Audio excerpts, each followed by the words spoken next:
Right, welcome to Classic Car Cave. Now, if you come to watch for cars or the projects that I'm doing, I'm afraid you're going to be disappointed. This is about something else, something that's happened here locally that I'd like to bring to your attention, because it's something that happens to all of us, obviously not just in this village, but it happens to all of us as taxpayers and ratepayers who basically pay for the government. I mean, the government are civil servants.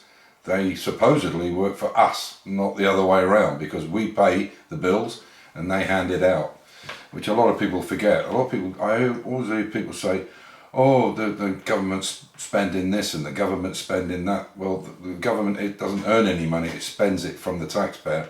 And perhaps we should remember that a little bit more when we vote for these people.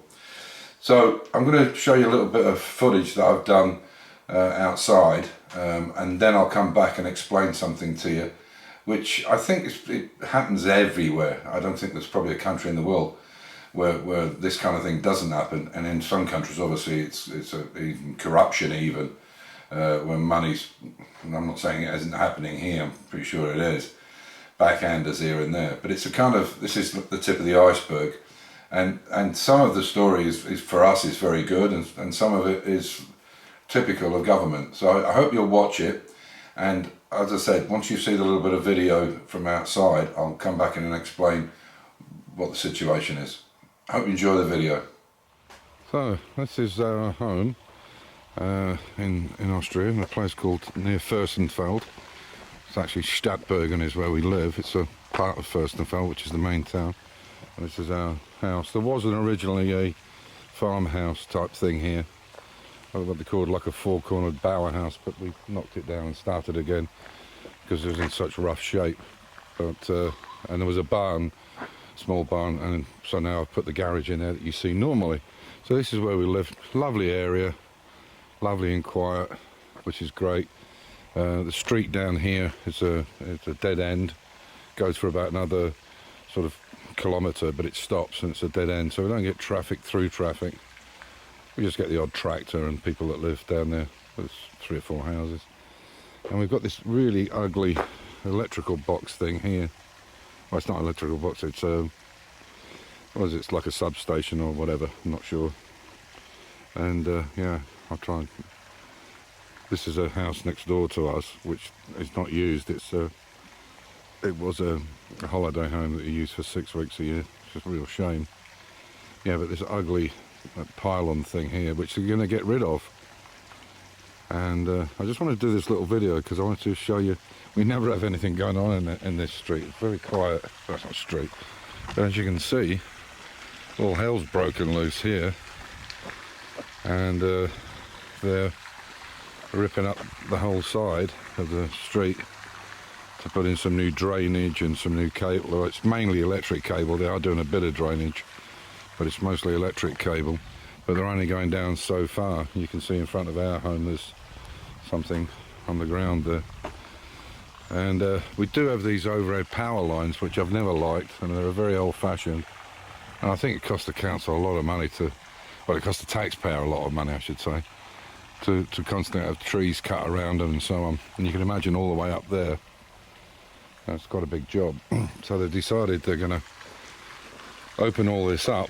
Now, when we came here, we had these overhead lines, and they went to the top of the house. Now, the house wasn't as tall as it is now. It's probably 0.8 of a metre taller, but there was this pole on the top of it, and we didn't like it. So we had 2 or 3 years to build, and we had the demolition order. We have another home in Vienna, so it wasn't a big deal. And we wanted it put in the ground, so they took it from this sorry about that, I have to turn around slowly. So it came from this sub thing here, and it went under the ground, and we asked them to dig it under the ground, and then round onto a corner, and then it goes on to the next house and all the other houses by wire above. Anyway, it turned out, just to let you understand, this is many years ago. What is it now, 15, 17 years ago? Anyway, the power people, or the Strom, as they call it, they wanted something like 15,000 euros to dig it into the ground and not put it on the roof and put a new pole up. And I'll think what I'll do is I'll tell you the rest of the story when I go back into the office. In fact, yeah, well anyway, so they have to dig a massive hole, put the huge electric cable in, because I had to go down to 3 or 4 more houses down here, or 6 houses, whatever it is. And as I say, they wanted something like 15,000, so my wife said, well, we're not paying that. We're not, you know, obviously she's talking in German to them. I can't speak the language. I can get by. And she said, I'm sorry, I'm not paying that. And they said, oh, but you have to, because the neighbours down the street have to have electricity. And she said, well, that's your problem. You know, you're the service provider, you provide it. But we can't without your place. And she said, well, she said, I've got 2-3 years to build and I'll leave it. And we could have left it, because we bought the property cash anyway, and we knew we were going to knock it down, start again, so we were quite prepared to leave it. Anyway, in the end, the big corporation gave in and ended up being 1,500 euros. So now what they decided to do is do the same for everybody, but we did it about 15 or 17 years ago. But as you can see, there's a massive amount of cable. Why have they dug on this side where our pool is? I don't know. They must be putting something in there. I don't know what... Oh, it's the earth strap from that probably. But this thing is going to go eventually as well with a bit of luck. And come back out again so you can see what's going on. Anyway, so I think the idea is they're going to put this massive big cable in the ground. And you can see all the cables up here. So our house, the neighbour's house, or the holiday home, another neighbours of ours, Martin and Anna, this is this white house here, theirs is in the ground as well. You can see there's nothing on top, so they want to do that with the rest of the houses. And yeah, and we thought, well, this is pretty good. So they're going to pull it all up. There's a couple of days when we can't get out apparently, and we'll have some power outages, I guess, for a few hours during the day when they're doing it. But you can see how much they've pulled up, and they're hitting pipes and all kinds of stuff. And they're going to widen the road as well, which is great. They're not going to put up street lamps, which we don't want, because it's lovely here at night on the terrace. It's lovely and dark, and this is our land here on the side. And they're also going to widen this road from where the tarmac is now out to where the kind of green is. So they're going to make it slightly wider and completely resurface it, which is great news. Lovely. And that thing I always thought was really ugly, so they're going to put a little small one in, and so they'll tear that down and put a small one in, which is sort of just under 6 foot, and it's not in your face. So yeah, and it's right up the end of the road. So what I'm going to do now is go back into my little office, and I'll tell you the story behind this, because my wife went to a meeting. There's a volunteer fire station up here where those cables and blue containers are. I don't know if you can see them. I'll try and maybe I can zoom in. We have these volunteer fire stations, and it's the local tradesmen. You can see there. Just in front of that is this fire station. So we have professional firefighters, and these guys who are carpenters, electricians, bakers, butchers, whatever, when they hear a certain alarm go, they'll drop everything and come up and help with if it's a fire in the woods or something. Anyway, I'll tell you the rest of it in just 2 seconds. Okay, so basically the story is about the start of October. Not the start, probably first week in October. We had some people come down this small street we have, or weg as they call it, walkway, whatever, pathway. It's a little single track road up and down, and we get virtually no traffic whatsoever because it's a dead end at one end, and it's probably only a kilometre or so long, sort of 12 houses, something like that, not very many. And yeah, we had some diggers come out, and they were starting to dig some kind of exploratory holes here and there. And I think probably what happens, I don't know this for a fact, but I would imagine, and I think people then that live in the area, because there's not a lot goes on, I mean, to be honest, if you want to go to the toilet, you need a hot work permit, or everybody knows about everything here. I love the countryside, but that's the downside of it. Everybody knows your business, and it is what it is. Anyway, I digress.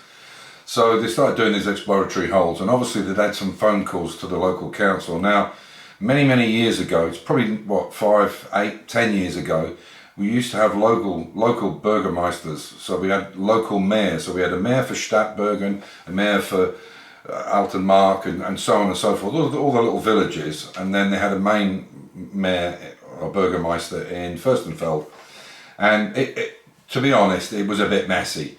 But I think the reason they've done that for so many hundreds of years is that the local guy knows better what's going on than somebody who lives in the city or the town or somewhere bigger. So I guess more was done, but it still had to go through this system. So they decided to shit can all that and have one mayor for this big area. As I say, I think they probably had some phone calls to the local mayor's office asking what's going on. So they decided to have a meeting, and they sent this out to everybody, posted this. And basically it says on the 3rd of October, it must have been the 1st of October. On the 3rd of October there'll be a meeting at 7 o'clock at the local fire station, a volunteer fire station, as I explained in the film, in the video I should say. And obviously I didn't go. I took my wife up there, it's only up the road, because I don't speak German fluently, and I don't understand German fluently. I get some of it. But she went up to the meeting, and so was all the local residents. Bear in mind, even though I'm married to an Austrian, I'm only on a visa because I still have a British passport. It's a 10-year visa, and that's not an issue as long as I can prove that I can support myself, which I can. I have a private pension and a state pension as well, not from Austria. But as long as I can prove that I can. I don't need anything from the state. Even medical I get from my old job in the oil business. I'm not reliant on anybody, which is great. And they're quite happy to give you that, which is a good thing. I mean, maybe a few other countries should take a leaf out of the book and say, if you can't support yourself, you're not staying. Anyway, that's another subject. So they had the meeting, and the mayor of Fürstenfeld, who's a little bit of a peacock, I have to say, my wife and I both agree that he's done a lot for the Fürstenfeld. It's very busy and bustling, and all the smaller towns, or in fact there's some of them even bigger population wise, all come to Fürstenfeld because it's got better shops, better facilities and everything else. So that's great. It's good for everybody. So I'll give him his due that way, but he's a bit of a peacock in other ways, typical politician if you like.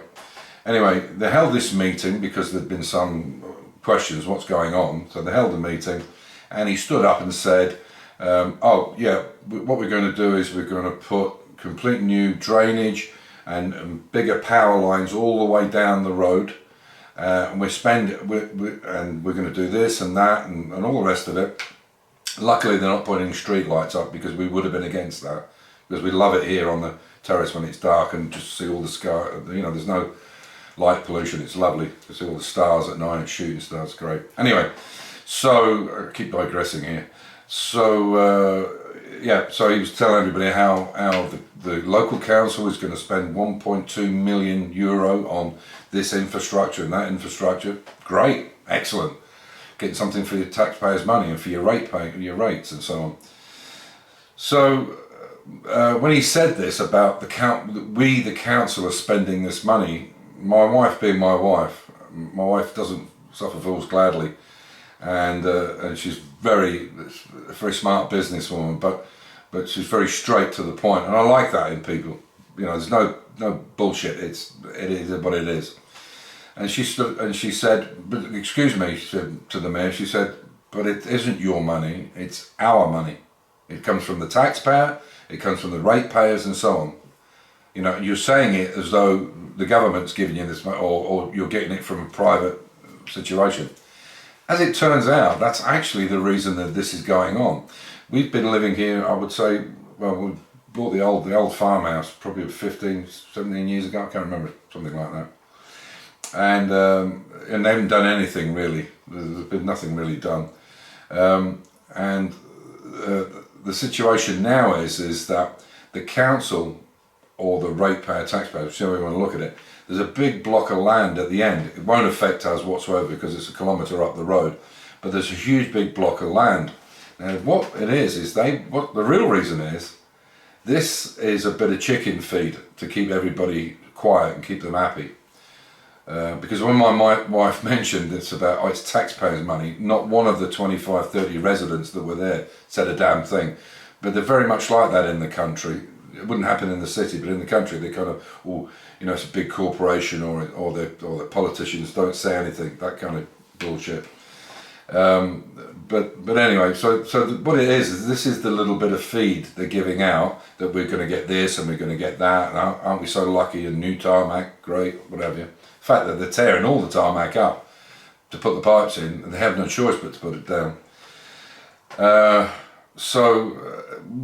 real reasoning behind it is because the council, or ratepayer, whatever you want to say, own this massive big block of land. They want to sell it to a private developer, or they want to sell it to a developer that will put housing up of a reasonable price, which is great.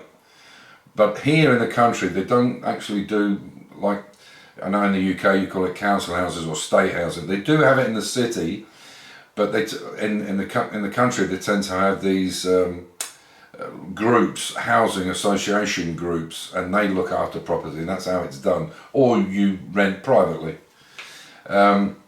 And the real reason for the new pipe work and the new power is there would not be enough drainage, and there would not be enough electricity to service this new site where these new houses are going. How many are going up there, I do not know, but it is right up at the end of the road, and it's near the woods, whatever. So I mean, it won't affect us at all. It's at the other side of the street where we live. But I think that's great, you know, it's great that the things are developed and people want to come in and live, and yeah, I think it's a great idea. But isn't it typical of government bodies or people that work for the government that want to dumb us down or think that we're just sheep, idiots? And I guess sometimes we prove to them that we are sheep when we vote some of these people in, you know. Let's face it, look what's happening in the UK. I mean, we got rid of one bad lot and got another bad lot back in. I always thought it would be a hung parliament in the UK so that nobody had any power, but at least it'd teach the Tories a lesson. Or Labour would get smart, but there you go. But I just wanted to put this in because the situation is, in reality, is of course there's always a compromise, there's always a give and take. But what I really hate about this situation is that nobody's questioning the real reasoning behind it, why this is going on for the next 2 or 3 months. And it's because they want to make money off the land to go into the kitty, which is fine. I have no problems with it, but at least be honest about it. Politicians can't even lie straight in bed. I mean, you know, it's an old joke. How can you tell when a politician's lying? Right, his lips are moving. But it's constant. No wonder nobody in the world has time for politicians or politics. We just, all of us had enough of it. And it's sad when people say, oh, don't bother voting, it doesn't make any difference. That's a terrible thing when people lost their lives in wars to make sure we did have that vote. I mean, in Australia, where I lived for 12 years, if you don't vote and you're able to, I think that's a good thing, because people laid down their lives to get a situation where we can vote and put these people out of power if we want and bring somebody else in. Anyway, I just thought I'd pass this on because I find it kind of ironic. I mean, you know, we're very happy with the situation, don't get me wrong. I'm not being a moaning Minnie here, it's great. But be honest, be straight about it, you know. Say, look, this is for the betterment of everybody, of the whole town, which is true, but don't hide it. They've actually hidden the fact, and they wouldn't have had the meeting unless a few people had called up and said, what's going on? And they did it at the last minute. Now, the very next day after, the very next morning, at 7 o'clock that next morning, after the meeting at 7 o'clock at night, or 9 till 8 or whatever it was, the diggers started digging the road up. So it was already pre-planned. So it wasn't a case of, we're having a consultation with you, and what do you think? It was already planned, it was already in place. Probably 6 months, a year ago, maybe longer. But this is typical. Maybe it's time for us to start taking control back from these people, because unfortunately the majority of them are in it for what they can get out of it. They're in it to line their own pockets. Sad, but true. But maybe we should start taking a little bit of that power back from them and saying, right, this is what we want, this is not happening, we don't want that, and so on and so forth. Anyway, let me know what you think. I know it's different from the normal stuff that I do, and it's not a rant even. I think it's good what's going on, but just be straight about it. It's this bullshit way that people do things, and it's not just, I mean, it's even in life these days when people say, "Oh, I'll come and see you at this time," or maybe a electrician or this and that, and then they don't turn up and you've waited in for them, or a delivery or whatever. Just be straight and say, "Look, we can't make it till whatever," and just be honest for a change. That word honestly seems to have gone right out of the vocabulary. Anyway, as usual, stay safe, keep the faith and enjoy your hobby. And thanks for watching it. Appreciate it.